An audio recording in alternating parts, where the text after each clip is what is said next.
Salut à toi. Alors dans la dernière vidéo, j'avais demandé un peu de me faire des retours sur le gameplay de mon nouveau jeu et qu'est-ce qui serait bien d'améliorer ou qu'est-ce qui serait bien d'ajouter en plus pour que ce soit un jeu que vous aimiez aussi. Donc j'ai eu des commentaires par rapport à ça et je vous dis qu'est-ce que j'ai fait. C'est parti. Donc j'ai eu un commentaire de Frito qui me disait que ce serait bien que lorsque le personnage va émettre des ondes sonores, les ennemis vont venir sur lui et essayer de le chercher parce que un peu les ennemis ont entendu des ondes sonores.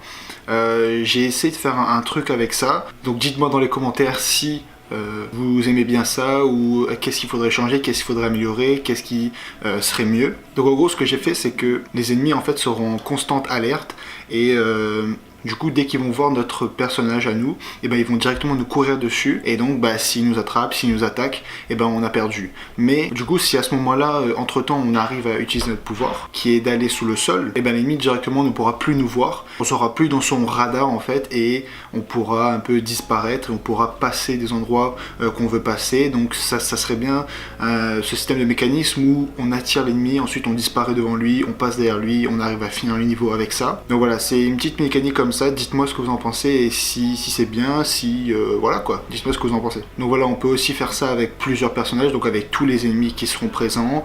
On peut peut-être mettre différentes vitesses aux personnages, différents, par exemple mouvements de tête, par exemple si le personnage regarde là-bas, par exemple s'il regarde là-bas et que nous on est là, il nous verra pas. Enfin, voilà, on peut peut-être rajouter beaucoup de trucs comme ça peut être sympa. Et ensuite donc aussi Frito qui m'a donné beaucoup un peu d'idées, d'astuces pour le personnage, donc merci à toi. Donc il m'a dit que ça serait bien aussi de mettre une stamina, donc une barre de stamina lorsqu'on est en dessous du sol, parce que oui, rester tout le temps dessous, ça serait trop facile en fait, les ennemis ne pourront pas nous repérer. Du coup, si on a une barre de stamina, c'est beaucoup mieux, puisqu'on aura aussi cet effet où il faudra gérer la stamina, gérer le temps qu'on est sous le sol. Donc vous pouvez voir en ce moment que par exemple là, si je décide d'aller sous le sol, je perds de la stamina.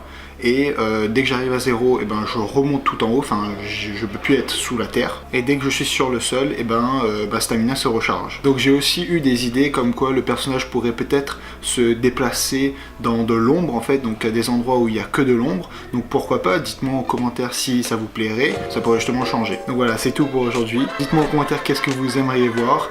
Et nous, on se dit à demain. Salut. Attends, avant de partir, j'ai encore un dernier truc à te dire. Si ça t'a plu, n'hésite pas à t'abonner, c'est juste là. Allez, viens, c'est bien. Villains, someone call the heroes. Tell them that I'm living like I'm both. Call me P-Rose, living by the G code.